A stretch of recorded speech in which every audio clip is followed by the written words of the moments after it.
So blogging and having a YouTube channel are two great ways to improve a lot of your teaching related skills. And so Tuesday's video was about tips for creating a blog. Today's is tips for creating a YouTube channel, right? So if it's something that interests you as a side hustle or as a hobby, go ahead and keep watching. So I'll link a tutorial video as far as like step-by-step of a YouTube channel setup. But in this case, it's more just some tips once you are in the process of setting up. And so in this case, this is the YouTube studio. So once you have your account here, you can go to your channel. And if you're at your channel, then you can go to your studio. It will appear here in the toolbar. And so this is what you see, the dashboard being the first page. Things to do first off, right, is go to settings right, on the left here. And go through this and kind of get a sense of making sure it's set up as you'd like. Of course, when you have a new channel, you will not be being paid immediately. You need 1,000 subscribers and 4,000 watch hours, but you can say your currency for when you do get monetized if that's something that interests you.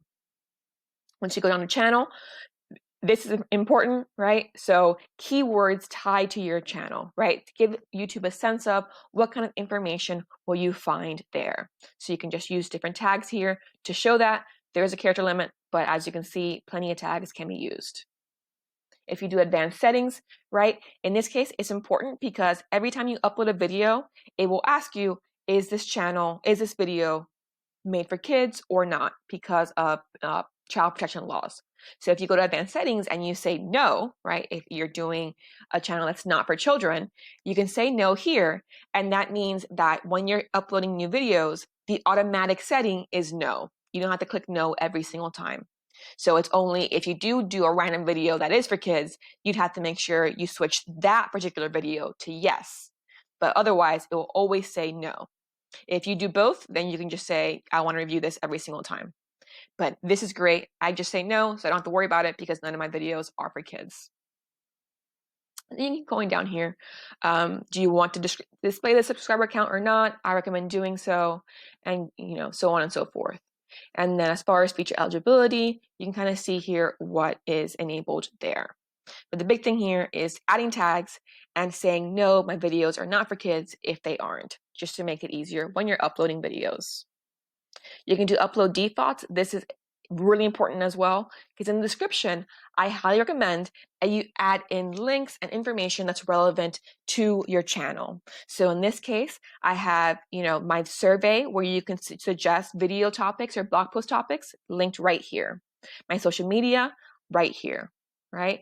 One of my freebies about 10 teaching tips for new college instructors right here. Okay. How to sign up for my email list, my newsletter, right? And so on and so forth. So you can have all this. And so every time I upload a new video, the description is automatically there. And so I just go on top of it and add the specific description for that particular video. Okay, so really important, upload defaults so that every single time you don't have to keep rewriting and rewriting and rewriting relevant information like your social media accounts. You can also automate, okay, what happens when you upload a video in case you do the setting incorrectly or you're just in a rush. I have it so it's private. No video is public until I say it's public. Usually I schedule them, but in this case, I guarantee that if I just put up a video there and save it for later to do all of my tweaking of it, it's automatically private on my channel. Nobody else can see it, okay? So that's really important, the description. Again, you can go to advanced settings and see anything here. You can add your category, for example. But, to me, all I do here is the comment visibility. I hold potentially inappropriate comments, right? You can hold all comments if you want to. You can disable all of your comments. It's up to you, or allow them all. Would not recommend that. I like to hold potentially inappropriate ones. And then monetization, if you have that option, you can say what types of ads are usually used. And I'm actually going to undo that because I've been undoing that manually. So go ahead and save the difference. Okay. So that's saved. Go back to settings here. So the big one is going ahead and adding in your tags, right? Adding in, no, it's not, videos are not for children, and adding in your default description. So that's all in settings. First thing I recommend that you do. Next thing I can recommend is if you go ahead and go to your channel here, it will take you to, obviously, your specific channel.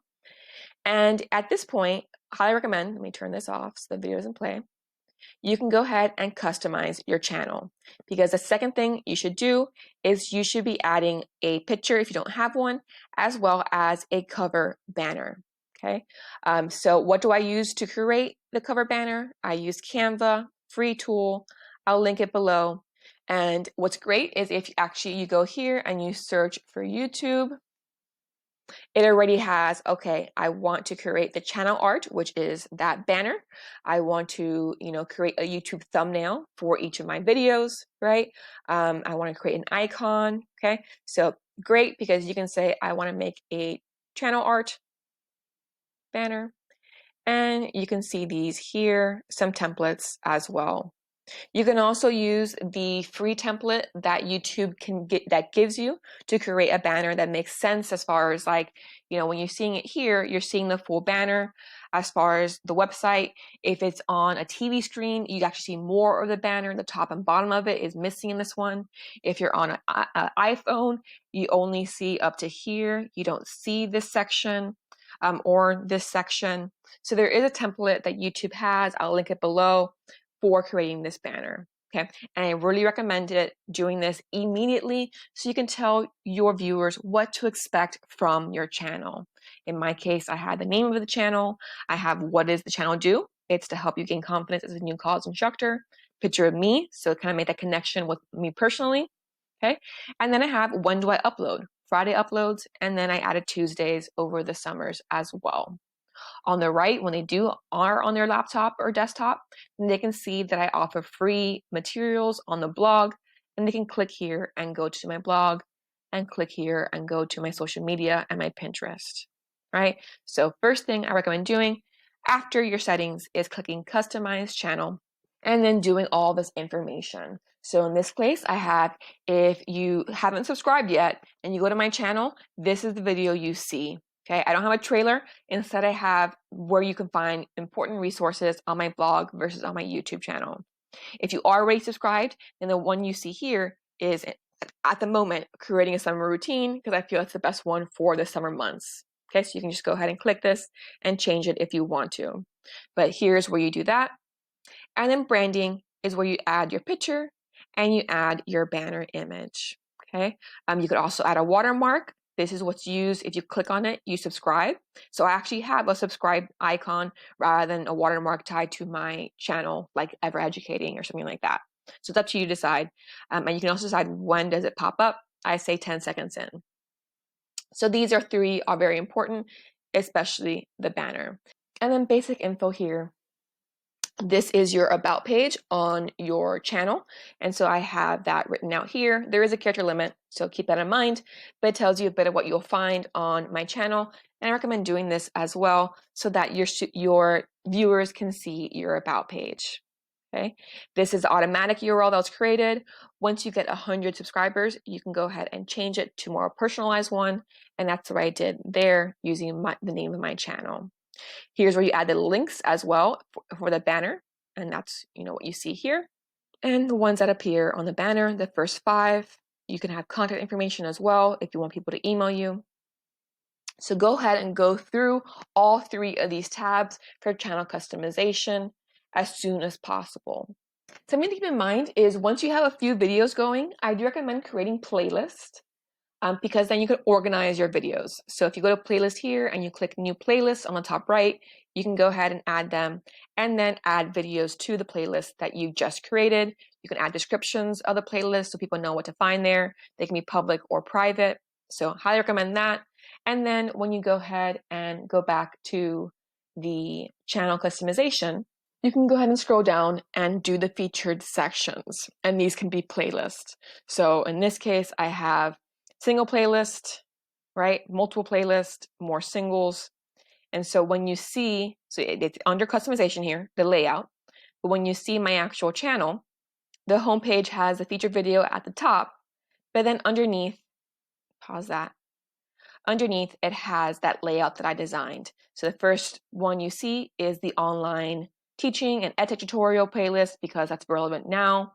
Then I have different videos tied to teaching more generally. These are all of my teaching tips videos.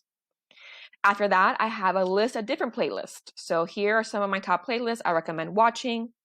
And then I have more individual ones. My ed tech only playlist, right? Synchronous hybrid teaching, grad school life, my most popular uploads, right? Stuff tied to planner and bullet journals, ones tied to my products, and then I have all my uploads and then featured channels. So this design comes from the channel customization page, the layout underneath the featured videos. So I recommend really doing this so that when they go to your homepage, they see as many of your videos as possible in an organized manner. And so the way of doing that is creating playlists and then organizing them on your homepage. Those are the main things to do when setting up a YouTube channel. And then after that, of course, it's just creating videos and the thumbnails for them and making sure that you schedule them accordingly and all of that, right? Depending on how you want to approach, how often you update. So I'll link below resources tied to YouTube in case you're interested in that. But again, Canva is great for not only creating the banner, but also if you want to create your thumbnails really easily, you can go ahead and click the YouTube thumbnail template as well. Or of course, you can start from scratch. So I'm curious to know, what topic do you want to cover in your future YouTube channel? Let me know in the comments below. And again, click like if you found this video helpful and subscribe if you don't want to miss out on any future content.